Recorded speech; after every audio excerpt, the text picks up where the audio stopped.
Hi வணக்கம். இன்றைக்கி என்ன அப்படின்னு பார்த்தீங்கன்னா, நான் எப்போதுமே பேட் கமெண்ட்டை வந்து கண்டுக்க மாட்டேன், பாஸ் பண்ணிவிட்டு போயிடுவேன். இந்த கமெண்ட்டுக்கு நான் ரிப்ளை கொடுக்கணும்னு நினைக்கிறேன். இதுக்கு வந்து நான் சென்சிட்டிவாக ஒரு நல்ல கமெண்ட்டாக கொடுக்கணும்னு நினச்சிங்கன்னா கீழே இருக்க லிங்கை கிளிக் பண்ணி பார்த்துக்கோங்க. அதுவும் நான் கொடுத்துருக்கேன். ஆனால் இந்த ரிப்ளை வந்து என்னோடய பர்சனல் ரிப்ளை. என்ன அப்படின்னா, இவர் வந்து நான் அந்த கயிறு போட்டு கொரியாக்காரவங்க முன்னாடி மானத்தை வாங்குறேன்னு சொல்லியிருக்காரு. நான் எப்படி மானத்தை வாங்குறேன்னு எனக்கு தெரியல. ஏன்னா என் ஹஸ்பண்ட் வந்து கொரியன் தான். அவருக்கு நான் இதை ஏன் போடுறேன், இது நான் எதுக்கு போட்டிருக்கேன், நான் போட்டாலும் சரி போடாட்டி சரி அவருக்கு பிரச்சனை கிடையாது.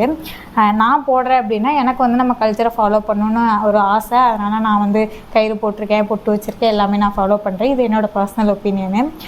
தென் வந்து இவர் வந்து என்ன சொல்லியிருக்காருன்னா, நான் அவங்க முன்னாடி வந்து தங்கத்தில் போடாமல் கயிறில் போட்டு மானத்தை வாங்குறேன்னு சொல்லியிருக்காரு. ஒன்றும் பண்ண வேணாம், நான் மானத்தையெல்லாம் வாங்கலை. உங்களுக்கு ரொம்ப வருத்தப்படுறீங்க, ஸோ அதனால் எனக்கு ஒரு 3 லட்ச ரூபா அனுப்பி வைங்க. நான் வந்து தங்கத்தில் போட்டு நீங்கள் ஃபீல் பண்ணாமல் நான் மானத்தை வேணால் கொஞ்சம் காப்பாற்றி வைக்கிறேன். ஓகேவா?